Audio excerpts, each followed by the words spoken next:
بسم اللہ الرحمن الرحیم۔ Historical world T V YouTube channel کے معزز خواتین و حضرات، السلام علیکم۔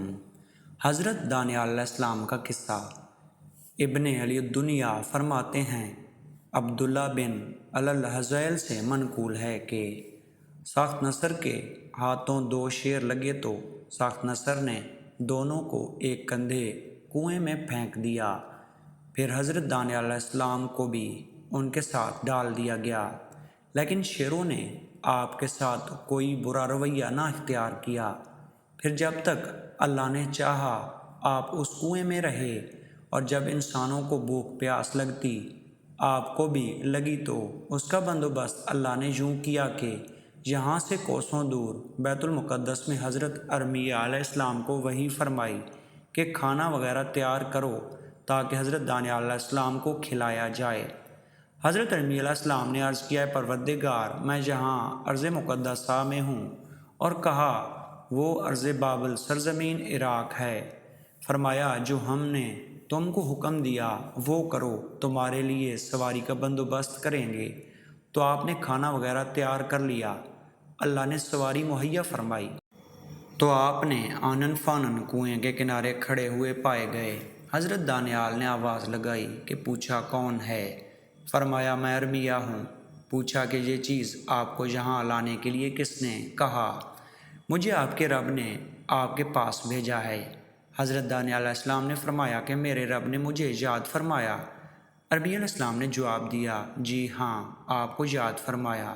تو حضرت دانیال علیہ السلام نے فرمایا، تمام تعریفیں اللہ ہی کے لیے ہیں جو اپنی یاد کرنے والوں کو بھی نہیں بھولتا۔ تمام تعریفیں اللہ ہی کے لیے ہیں جو اپنے امیدوار کو اس کی بات کا جواب ضرور دیتا ہے۔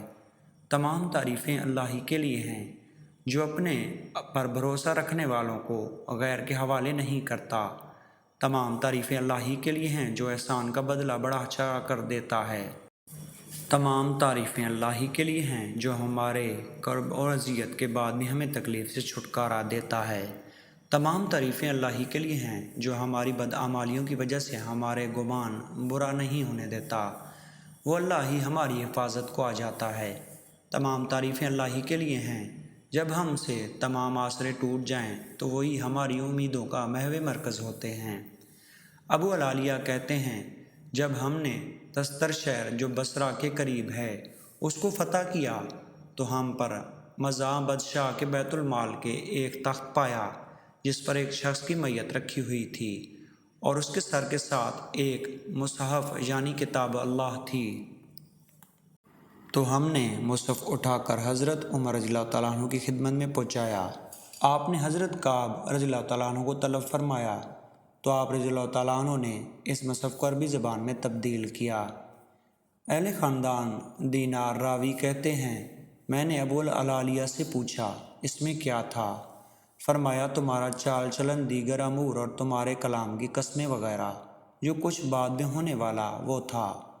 میں نے پوچھا پھر آپ لوگوں نے اس میت میں جو شخص دیکھا؟ فرمایا ہم نے دن کے وقت 13 قبریں کھودیں جو متفرق جگہوں پر ہوں، پھر رات کو شخص کو ایک قبر میں دفن کر دیا۔ تمام قبریں اس طرح قبر بنا دی کہ لوگوں کو آپ کا پتہ نہ چل سکے، بس اس کو رکھ دیا۔ میں نے پوچھا لوگ اس شخص سے کیا امید رکھتے ہیں؟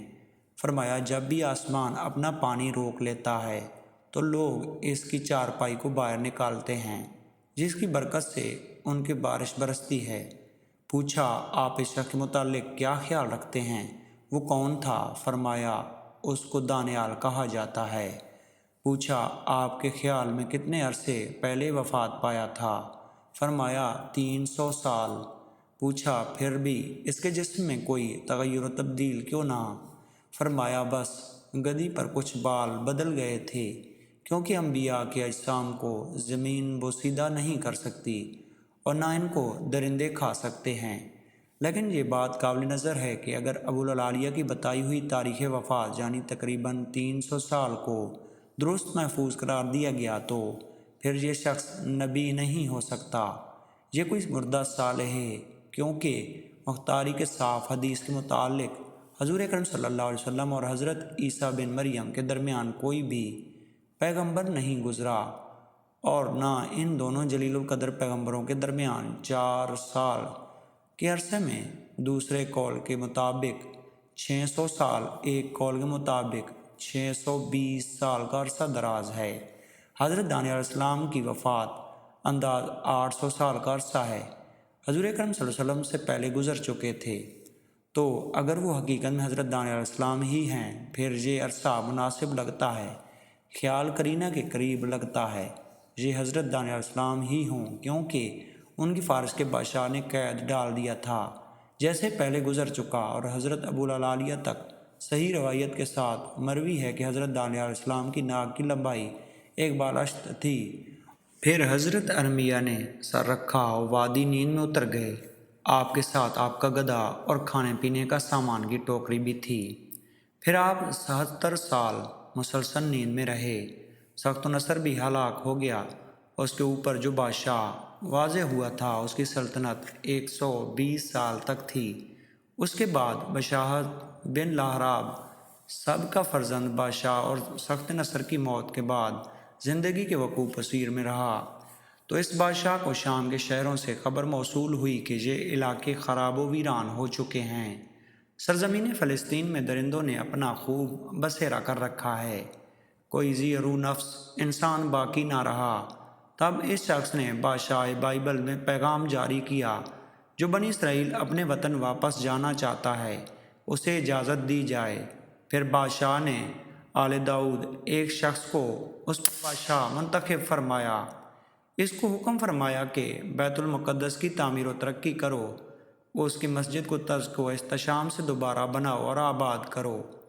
پھر بنی اسرائیل اپنے وطن واپس جا کر اس کو آباد کریں اور شہر میں اپنی رونقوں میں محفوظ رہیں۔ حضرت داؤد ارمیہ بن القیہ آنکھیں کھول کر دیکھتے ہیں۔ آپ نے بیدار ہو کر شہر کی نظر دوڑائی تو دہشت زدہ ہو گئے کہ یہ آن کی آن کیسے آباد ہو چکے ہیں۔ آپ نیند میں 100 سال کا عرصہ دراز بسر کر چکے تھے۔ پھر اللہ نے ان کو اٹھایا اور آپ اس خیال میں تھے کہ صرف چند گھڑیاں ہی آپ نے آرام کیا ہو۔ اس سے پہلے شہر ویرانی میں اور تباہی میں موجود تھا، حالانکہ بہت زیادہ ویرانگی تھی۔ تعمیر شدہ دیکھا تو زبان سے کہا، میں جانتا ہوں کہ بے شک اللہ ہی ہر چیز پر پوری طرح قادر ہے۔ پھر اللہ تعالیٰ نے بنی اسرائیل کو دوبارہ سرسبزی و شاداب میں غرق کر دیا اور وہ ہنسی کھیل میں دوبارہ اپنے وطن واپس آ گئے۔ زمانہ گزرتا رہا، حتیٰ کہ پھر ان پر رومیوں نے غلبہ کر لیا۔ یہ طفائف المخلوقی کا دور تھا۔ پھر نصاری کے غلبہ کے بعد بنی اسرائیل کا کوئی لشکر، کوئی بادشاہ نہ تھا۔ ابن جریر سے اس طرح اپنی تاریخ میں ذکر کرتے ہیں۔ ابن جریرہ بھی فرماتے ہیں، لہرا سب بادشاہ کو بڑا نیک، عادل اور اپنی مملکت کو اچھا چاہتا تھا۔ خلقیوں کی وجہ سے لوگ ان کے علاقے اور دیگر بادشاہ کی طرف مائل ہو گئے۔ یہ بادشاہ شہروں کی تعمیر اور نہروں کی کھدائی اور جزیرہ اور ٹیکس وغیرہ کے وصول میں بڑے عمدہ منصوبے اور اچھی رائے دیتا تھا۔ پھر جب 100 اور چند سال کے عرصہ کے دراز کے بعد ملک کے کام کو سنبھالنے کے لیے کچھ عرصہ ہو گیا تو انتہائی فراغ دلی کے ساتھ اپنے بیٹے کے لیے جگہ خالی کر دی۔ پھر اس کے زمانے میں مجوسیوں کا آتش پرست دین شروع ہوا۔ اس کی ابتدا میں ایک شخص جس کا نام زورجش تھا، وہ ارمیہ کے ساتھ ہوا کرتا تھا۔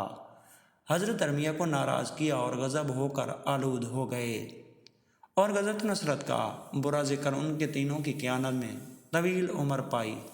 حامل کلام ابن جریرہ کے ذکر کے مطابق بستی بیت المقدس پر گزرنے والے شخص حضرت ارمیہ ہیں۔ اس کے قول حضرت ذہب بن عنبہ اور عبداللہ بن عبید بن عمیر وغیرہ ہمہ ہیں۔ یہ پہلی گفتگو کے مطابق قوی ہے، جبکہ حضرت علیہ السلام اور حضرت عبداللہ بن اسلام، ابن عباس، حسن اقتداء، سیدی سلمان بن برودہ غیر بھی ہم اکثر حضرات کا یہ قول ہے کہ یہ شخص حضرت عزیر علیہ السلام ہیں اور یہی پہلے پیغمبر ہیں۔ اکثر بزرگوں کے نزدیک مشہور بھی ہیں۔ حضرت دانی علیہ السلام کی کہانی بھی اسی طرح ہے۔